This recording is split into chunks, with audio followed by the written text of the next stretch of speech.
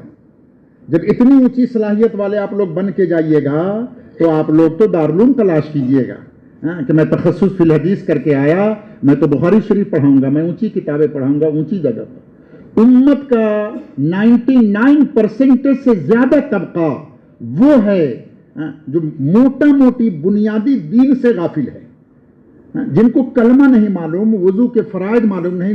برپیٹا کے بچے ہو نا تم لوگوں میں, کتنے بچے ہیں برپیٹا کے؟ ہاتھ اٹھاؤ تو. برپیٹا میں نے ایک پروگرام کیا ایک جگہ پر, عورتوں کا پروگرام. ہر دل ہر زبان پہ قرآن کا ہمارا پروگرام چل رہا ہے. مسلمان کا ہر مرد عورت بوڑھے بچے جوان سب کو دل میں بھی قرآن, زبان پر بھی قرآن, ان کو قرآن سکھلا رہے ہیں. برپیٹا میں ایک جگہ پہ پروگرام کیا صرف عورتوں کا جو سینٹر سب تھا ان کو جمع کیا.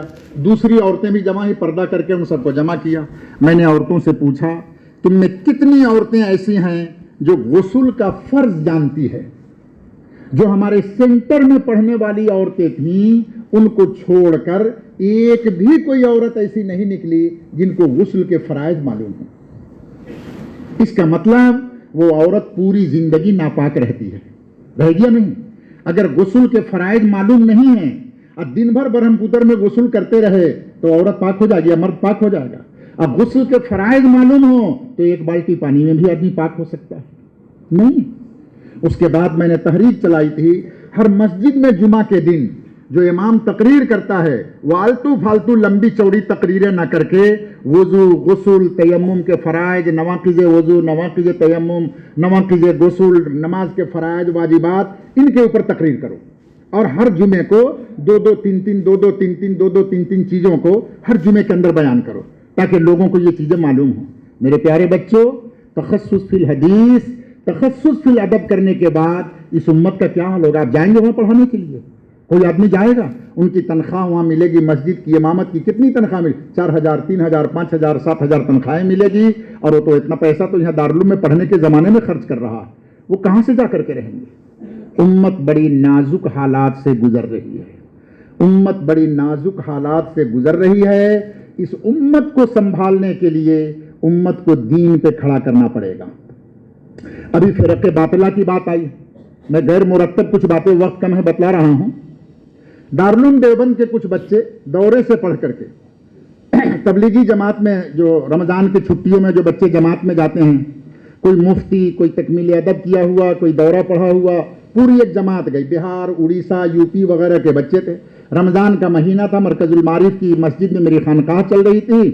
میں نے ان بچوں کو ایک دن تراویح کے بعد دعوت دی، کھانے کی دعوت، اور اس کے لیے مشٹری وغیرہ، پھل فروٹ سب کچھ منگایا. طلبہ کی جماعت جاتی ہے تو میں اس کا بہت اکرام کرتا ہوں. اپنی قوم کے لوگ ہیں، اپنی ذات کے لوگ ہیں، یہ اجنبیت ان کو محسوس نہیں ہو، ان کو کھلا پلا کر کے خوش رکھتا ہوں میں. اس کے بعد وہ لوگ، نظام الدین کا اختلاف چل رہا تھا تو نظام الدین کی طرف سے یہ لوگ گئے تھے. میں نے ان سے پوچھا کہ بیٹے، مختلف الفاظ کے ساتھ حدیث ہے، من لم یرحم صغیرنا ولم یوقر کبیرنا فلیس منا، من لم یرحم صغیرنا ولم یوقر کبیرنا فلیس منا، اور بھی اس کے الفاظ ہیں مختلف. مفہوم سب کا ایک ہی ہے، جو ہمارے بڑوں کی تعظیم نہ کرے، چھوٹوں پر شفقت نہ کرے، وہ ہم میں سے نہیں ہے. میں نے ان بچوں سے پوچھا، یہ حدیث پڑھی تم لوگوں نے؟ کہا جی حضرت پڑھی. ہم نے پوچھا کہ یہاں پر کبیر اور صغیر کا مصداق کون ہے؟ حضور پاک صلی اللہ علیہ وسلم نے کون وہ لوگ ہیں جن کو کبیرنا و صغیرنا اپنی طرف انتساب کر کے، اپنی طرف نسبت کر کے فرما رہے ہیں کہ ہمارے بڑوں کی تعظیم نہ کیا، ہمارے چھوٹوں کی تعظیم نہیں کیا. اس بڑے سے مراد کون لوگ ہیں؟ کون لوگ ہیں؟ اب وہ اکثر بچے خاموش ہو گئے. کسی نے اس میں سے ہمت کر کے کہا کہ مسلمان ہیں، کسی نے کہا کہ پوری امت اس کے اندر داخل ہے. کیا بتلایا؟ پوری امت اس کے اندر داخل ہے. ہماری امت، ترجمہ کیا ہوگا؟ ہماری امت کے بڑوں کی جس نے تعظیم نہیں کی، اس امت کے چھوٹوں کے ساتھ جس نے شفقت نہیں کی، وہ ہمارے سے نہیں ہے. اچھا، تم لوگ کتابوں میں پڑھ کر کے آئے، حضور پاک صلی اللہ علیہ وسلم تو پورے عالم کے لیے، وما ارسلناک الا کافۃ للناس، حضور صلی اللہ علیہ وسلم پوری دنیا کے لیے آئے، تو پوری دنیا کے لوگ آپ کی امت ہے نا. اس کی تقسیم کر کے بتلاتے ہیں، امت دعوت، امت اجابت. امت دعوت ہم لوگ ہیں جو دوسروں کو دعوت، یہاں پر دعوت فاعل کے معنی میں دعوت دینے والے، اور امت اجابت جس نے دعوت کو قبول کر لیا وہ امت اجابت ہے. اور کبھی امت دعوت سے مراد غیر لیے جاتے ہیں کہ ان کو دعوت دیا جائے گا، وہ مدعو ہیں، مدعو کے معنی میں ہوں گے. اور امت اجابت جو داعی ہوں گے، دعوت دینے والے، یہ امت اجابت ہیں. ہم نے یہ بتلایا کہ کتابوں میں تو تم امت کی دو قسم پڑھ کر کے آئے، جب اس حدیث میں کبیر اور صغیر سے مراد امت ہے تو اس کا مطلب کیا ہوا؟ اس کا مطلب کیا ہوا؟ کسی بھی قوم کا کوئی آدمی بڑا ہو تو ہمیں اس کے ساتھ اکرام کا معاملہ کرنا چاہیے جب وہ امت کا آدمی ہے. اور امت اس کا ترجمہ ہے، کسی بھی قوم کا کوئی آدمی ہو تو نبی پاک صلی اللہ علیہ وسلم کی امت کا آدمی ہوا یا نہیں ہوا؟ ڈوم چمار جو بھی ہوگا حضور پاک صلی اللہ علیہ وسلم کی امت ہے. کسی بھی قوم کا کوئی چھوٹا ہمارے سامنے آئے تو وہ بھی ہمارے نبی کی امت ہے، وہ ہماری شفقت اور رحمت اور محبت کا محتاج ہے. ہمیں ان کے ساتھ شفقت کا معاملہ کرنا چاہیے یا نہیں؟ اس میں ایک مفتی لڑکا تھا اڑیسہ کا، اس نے کہا حضرت ہم تو دیوبند سے پڑھ کر کے آئے، پکے حنفی بن کر کے آئے، شافعیہ حضرات کا کوئی مسلک آتا تھا تو میرے رونگٹے کھڑے ہو جاتے تھے، میں غصے سے پھول جاتا تھا. آج یہ سمجھ میں بات آئی کہ نہیں، اب تو یہ نہیں ہونا چاہیے. وہ ہمارے بڑے ہیں، چاہے کسی مسلک کے ماننے والے ہوں، امت کے آدمی تو ہیں. ارے غیر مسلم بھی اگر ہو جائے پھر بھی تو وہ امت کے آدمی ہیں. ہم نے بتلایا تمہارے یہاں اور آسام میں مرکز المعارف نے ہی 5-6 یتیم خانے قائم کیے یتیم بچوں کے لیے، مسلمانوں کے یتیم بچوں کے لیے. اگر امت کے ساتھ شفقت اور چھوٹوں کے ساتھ ہمدردی ہے تو کیا کسی غیر مسلم کے بچوں کے لیے یتیم خانہ قائم کیا گیا ہے؟ وہ بھی تو شفقت کا محتاج ہے. اس حدیث کی بنیاد پر وہ بھی شفقت کا محتاج ہے. ہمیں ان کے ساتھ شفقت کرنی چاہیے تھی. ہم کہاں کر رہے ہیں؟ اتنے تنگ دل کیوں ہو گئے؟ نبی پاک صلی اللہ علیہ وسلم کا ظرف بڑا وسیع تھا، یہ امت بہت وسیع قلب لے کر کے آئی ہے. ہم اتنے تنگ ہوتے ہوتے سمٹتے غیر مسلم کو چھوڑا, دوسرے مسلک کے لوگوں کو چھوڑا, اور آتے آتے دیوبندیت میں سمٹ کر کے بس ہم یہی مسلمان ہیں, یہی مسلمان ہیں. ہمارے ظرف میں وسعت, سب کے ساتھ اکرام کا معاملہ, سب کے ساتھ شفقت کا معاملہ اور حکمت عملی. میں نیپال میں تھا آج سے 8-9 مہینے پہلے, ایک مسجد میں گیا, بریلیوں کی مسجد تھی, اور وہ صرف شیخ عبد القادر جیلانی رحمۃ اللہ علیہ کے فضائل بیان کر رہے ہیں, امام صاحب, اور جھنڈا نکلے گا تو سنی بنے گی تو یہ ہوگا تو وہ ہوگا. تو میں نے ایک دن نماز کے بعد امام صاحب کو, پکا بریلی, امام صاحب کو بلایا, بلا کے کہا بیٹے بہت اچھی تقریر کی تم نے, بہت اچھی تقریر کی, بہت عمدہ تقریر, لیکن میرے بیٹے تم عالم ہو, تمہارے یہاں پورے شہر سے یہ لوگ جو آتے ہیں پڑھنے کے لیے نماز, ان میں کتنے لوگ ایسے ہوں گے جن کو جمعہ کی نماز کا طریقہ معلوم ہوگا, وضو کے فرائض معلوم ہوں گے, غسل کے فرائض معلوم ہوں گے. شیخ عبد القادر جیلانی رحمۃ اللہ علیہ کا مقام ہمارے سر کے اوپر, ماتھے کے اوپر سب کچھ ہے, لیکن یہ لوگ جو تمہارے پاس جمعہ ہفتہ میں ایک دن, غیر مسلم ملک ہے, ہفتہ میں ایک دن آتے ہیں, اگر ایک ہی فرض ان کو سکھلا دیا جاتا تو ان کی زندگی میں کتنے کام کی چیز ہوتی. دیوبندیوں کی تبلیغی جماعت کو چھوڑو, بریلیوں کی تبلیغی جماعت بناؤ, اور گھر گھر لوگوں کے جا کر کے یہ محنت کرو. میں نے اس انداز پر ان کو سمجھایا, اور دلیل کیا بتلایا, اور بخاری شریف کے اندر, یا اہل الکتاب تعالوا الی کلمۃ سواء بیننا و بینکم الا نعبد الا اللہ. لمبی آیت لکھی ہے نا وہاں حضور پاک صلی اللہ علیہ وسلم نے اہل کتاب کو دعوت دیا تھا, اہل کتاب کو کلمہ سوا کی طرف, ایسی بات کی طرف آؤ جو ہمارے اور تمہارے درمیان میں مشترک ہے. تو قرآن پاک تو جوامع الکلم میں سے ہیں, ان کی ایک ایک لفظ, ان کی آیت وہ جامع ہے, انہیں بہت مفہوم میں وسعت ہے. کیا اہل کتاب کو چھوڑ کر ہمارے اندر جو فرق باطلہ ہیں, ان فرق باطلہ کے سامنے تعالوا الی کلمۃ سواء بیننا و بینکم, یہ وہاں پر فٹ ہو سکتی ہے یا نہیں؟ بریلی ہے, 5 وقت کی نماز تو وہ بھی پڑھتے ہیں, وضو ان کے لیے, نماز ان کے لیے, روزہ ان کے لیے, زکوٰۃ ان کے لیے, حج ان کے لیے, ہمارے لیے بھی, ان کے لیے بھی. تو یہ کلمہ سوا کی طرف کیا ہم ان کو نہیں بلا سکتے ہیں؟ آؤ, اور جو اختلافی چیزیں ہیں اس پر بعد میں بات کر لیں گے. کئی بریلی کی مسجدوں میں جب میں نے یہ بات کی, ہر ایک نے یہ کہا, حضرت کل سے آئندہ جمعہ سے آپ تقریر کریں گے, حضرت آئندہ جمعہ سے. دیوبندیوں کو دیکھنا نہیں چاہتے, لیکن جب ان کے سامنے اس ڈھنگ سے باتیں کی گئی تو وہ کہنے لگے کہ حضرت آئندہ جمعہ سے آپ کی تقریر ہوگی, اور آپ تقریر کریں گے, اور ہم جماعت بناتے ہیں لوگوں کے گھروں میں لے کے. ہم کہا کہ بریلی ہی کی جماعت بنے, کسی کی بھی جماعت بنے, لوگوں کو دیندار تو بنائے گا. جب دین آئے گا, روشنی آئے گی, تو بدعات خود بخود دور ہوتی چلی جائیں گی. ہم لوگوں سے دور ہو کر کے, الگ ہٹ کر کے, اور مزید دوری کو بڑھا لیا.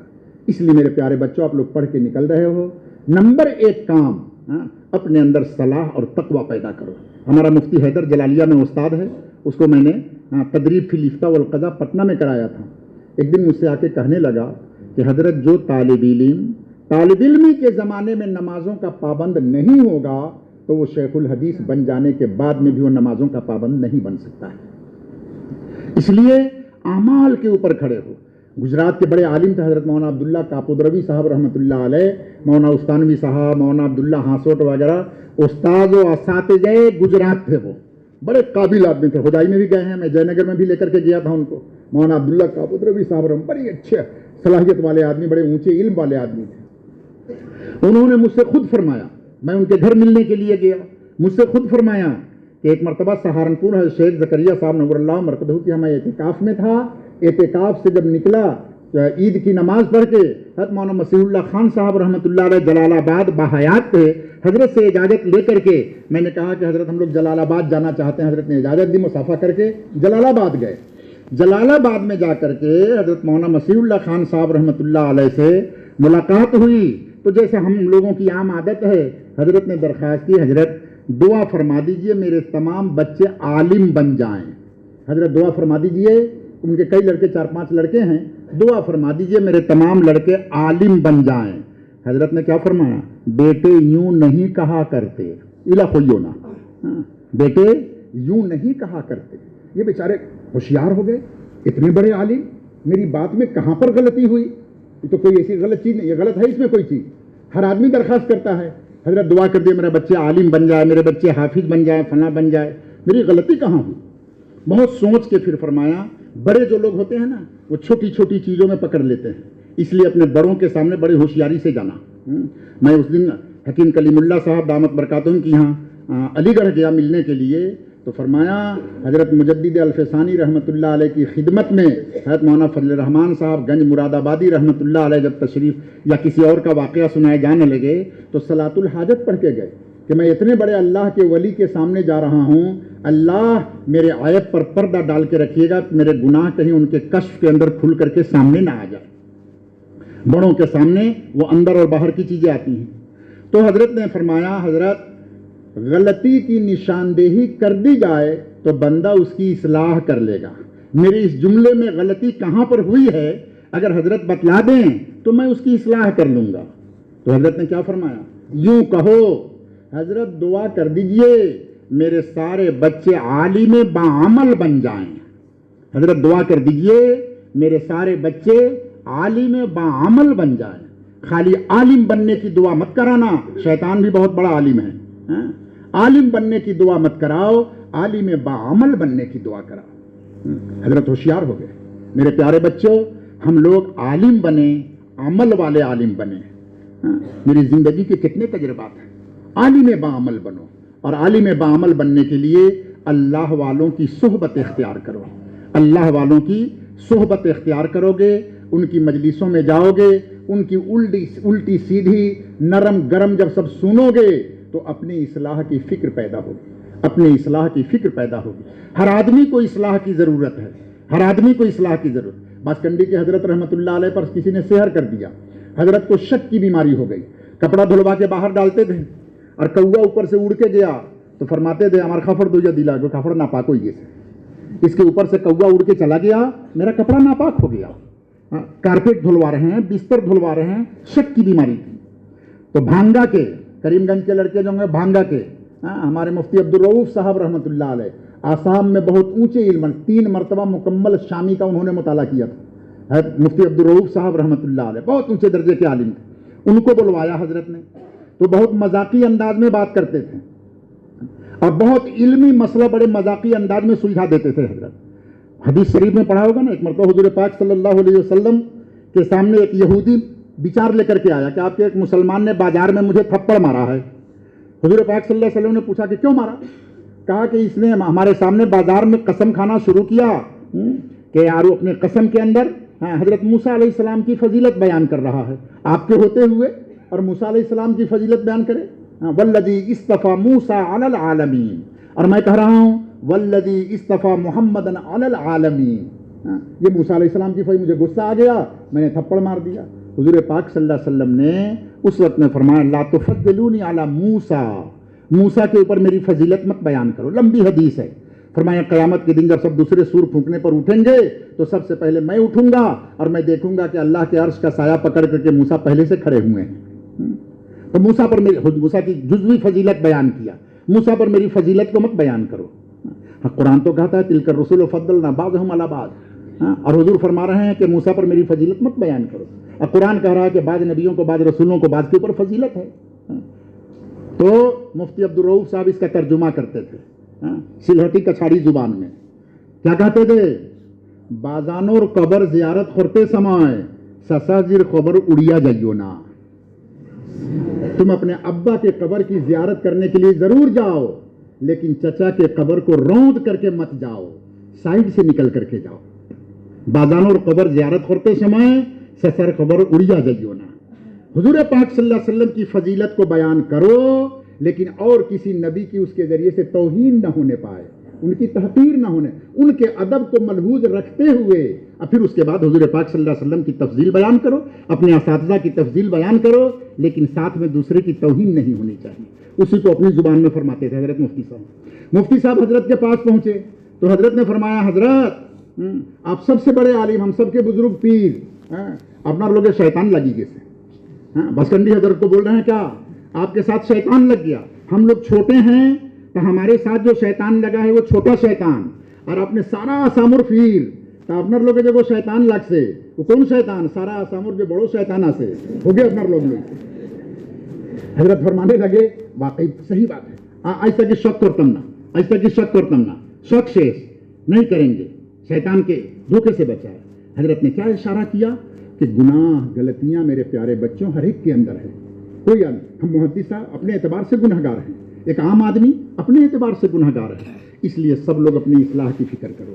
اس مدرسے کی زندگی میں رہ کر اعمال کی پابندی، اپنی اصلاح کی فکر کرو، تقوی طہارت کی زندگی اختیار کرنا، اور اپنے ظاہر اور باطن کو ایک کرو۔ ہم سب کا ظاہر بڑا اچھا ہے، داڑھی بھی ہے، ٹوپی بھی ہے، کرتا بھی ہے، سب کچھ ہے، ہاں باطن کیسا ہے ہمارا؟ ہاں باطن بتلا دوں کیسا ہے؟ سب مسجد میں آ کے بیٹھے ہیں نا، ہر ایک بچے کے پاس موبائل ہے، ایمانداری کے ساتھ بتلا، جب کمرے میں تنہا اکیلا ہوتے ہو، اب بڑا موبائل تمہارے ساتھ میں ہوتا ہے تو اس وقت میں تمہارے اندر کی کیفیت کیا ہوتی ہے؟ کیا کیا چیزوں کو دیکھتے ہو؟ تمہارا ظاہر کچھ اور ہے، ہمارا ظاہر، میں تم کو کیا کہوں، میرا ظاہر کچھ اور ہے، میرا باطن کچھ اور ہے۔ مولانا بدرالدین صاحب کے بھائی سراج بھائی نے مجھے بڑا والا موبائل بھیجا، کہ محدث صاحب کو کوئی چیز بھیجنا ہوتا ہے تو یہ چھوٹا موبائل استعمال کرتے ہیں اور مجھے دوسرے سے کہلوانا پڑتا ہے۔ میں نے کچھ دن اس موبائل کو رکھ کر کے دیکھا، یا اللہ دنیا کی کون سی خرافات ہے جو اس کے اندر نہیں ہے، اور پھر میں نے کان رگڑ کر کے اس کو رکھ دیا۔ کہا سراج بھائی اللہ واسطے ہمارے معاف کریں جانی، ہاں ہمارا نفسو روپرے ہماری اطمینان نہیں، ایک گندا موبائل جو دی تھاکے تو ماں ابر و نفسی ان النفس لامارۃ بالسوء، بار بار دیکھنے کے بعد دل میں گندے خیالات پیدا ہوں گے، اس لیے میں بڑا موبائل نہیں استعمال کرتا ہوں، میں چھوٹا موبائل استعمال، مجھے اپنے نفس پر اطمینان نہیں۔ اللہ کے نبی صلی اللہ علیہ وسلم قرآن میں کہہ رہے ہیں، یوسف علیہ السلام قرآن میں ان کے واقعہ کا ماں ابر و نفسی، اپنے نفس پر مجھے اطمینان نہیں۔ ایک بات کہہ کے ختم کر دیتا ہوں اپنے ظاہر اور باطن کو۔ یہ مدرسہ دارالعلوم دیوبند میں اعظم گڑھ کے حضرت مولانا کیا نام تھا ان کا، ارے ان کے حضرت مولانا اعجاز صاحب رحمۃ اللہ علیہ، شیخ و پورا حضرت مولانا اعجاز صاحب رحمۃ اللہ علیہ اعظم گڑھ سلسلہ قادریہ کے بڑے بزرگ تھے۔ ان کے ایک خلیفہ مفتی تبارک صاحب ابھی جے نگر مدرسے میں، دو ہی خلیفہ ان کے ہوئے، بہت اونچے درجے کے بزرگ۔ ایک مرتبہ بیمار پڑے بیچارے، بمبئی میں گئے علاج کرانے کے لیے، کوئی سیٹھ صاحب ان کا علاج کرا رہے تھے، اپنے یہاں رکھا بھی، مہمان بھی رکھا، دوا وغیرہ علاج وغیرہ فالج ہو گیا تھا، وہ سب علاج کرا رہے تھے۔ اچانک ایک دن اس سیٹھ صاحب نے ان سے کہا، مولانا صاحب دنیا میں بہت سی ایسی مخلوقات ہے کہ کئی دنوں تک جب ان کو کھانا نہیں ملتا تو قدرتی ہوا پی کر کے وہ زندہ رہتی ہے۔ مخلوق ہزاروں مخلوقات ایسی ہے، کئی دنوں تک جب کھانا نہیں ملتا تو ہوا پی کر کے زندہ رہتی ہے، اور وہ مخلوق میں آپ کو دکھاؤں گا کہ کیسے زندہ رہتی ہے۔ حضرت نے پوچھا کہاں دکھائیے گا؟ کہا حضرت وہ ٹی وی میں ہے، ہمارے پاس کیسٹ ہے اور ان جانوروں کا کیسٹ کر کے ٹی وی رکھی ہوئی ہے اور اس میں ہم آپ کو دکھا سکتے ہیں کہ کیسے دیکھیے کس طرح سے ہے۔ حضرت نے ایک جملہ کہا، سیٹھ صاحب آپ کے بڑے احسانات میرے اوپر ہیں، میں باہر میں اسٹیج پہ بیٹھ کر لوگوں کو ٹی وی دیکھنے سے منع کرتا ہوں، اور آپ کے سیٹھ صاحب کی ایئر کنڈیشن روم میں بیٹھ کر دروازہ بند کر کے اگر میں ٹی وی دیکھوں تو میرا ظاہر کچھ اور ہوگا، میرا باطن کچھ اور ہوگا، میں اللہ کو کیا منہ دکھاؤں گا؟ میں اپنے منہ سے لوگوں کو ٹی وی دیکھنے کے لیے منع کرتا اور خود میں ٹی وی دیکھنے لگوں، کوئی دیکھے نہ دیکھے میرا اللہ تو دیکھ رہا ہے، میں کیسے کل لوگوں کو منع کر سکتا؟ لما تقولون ما لا تفعلون، میں کیسے یہ کر سکتا ہوں؟ سیٹھ صاحب اتنا نہیں مولانا صاحب اس میں کوئی خراب چیز نہیں ہے، اس میں ناجائز حرام کوئی چیز نہیں ہے۔ اب دیکھیے نا، آپ کو واعظ کرنے میں، تقریر کرنے میں، مثالیں دینے میں بہت اچھا لگے گا، بہت عمدہ مثالیں۔ کہا سیٹھ صاحب آپ کے بے انتہا احسانات ہیں، اللہ کے واسطے میرے اوپر رحم کیجئے اور مجھے یہ مت دکھائیے۔ لیکن سیٹھ صاحب تو ان کے احسان تلے دبے ہوئے تھے۔ سیٹھ صاحب نے کیا فرمایا؟ نہیں حضرت دیکھ لیجئے۔ اپنے لڑکے سے کہا فلاں جگہ کارٹون میں وہ کیسٹ رکھی ہوئی ہے، اس کو نکال کر کے لاؤ۔ حضرت گردن جھکا کر رونے لگے اور اللہ سے رو گڑ گڑا کر کے چپکے دل میں دعا کر رہے ہیں، یا اللہ میں سچائی کے ساتھ آپ کے پاس توبہ کرتا ہوں، کسی گناہ کی وجہ سے اگر یہ سزا آج مجھے مل رہی کہ میرا ظاہر کچھ اور باطن کچھ اور ہو جائے، اللہ میں اسے توبہ کرتا ہوں، اللہ مجھے اس مرض سے بچا لیجئے، اس فتنے سے اللہ بچا لیجئے، اس فتنے سے بچا لیجئے۔ سر جھکا کر دعا میں لگ گئے۔ 1.5 گھنٹے تک اس لڑکے نے کیسٹ کو تلاش کیا مگر وہ کیسٹ نہیں ملی۔ ظاہر اور باطن ایک۔ ہم لوگ اس آئینہ کو سامنے رکھ کر کے دیکھیں ہمارا ظاہر کیا ہے، ہمارا باطن کیا ہے۔ آج ہم لوگ ہزاروں واعظ کرتے ہیں، لوگوں کی حالت نہیں بدلتی ہے۔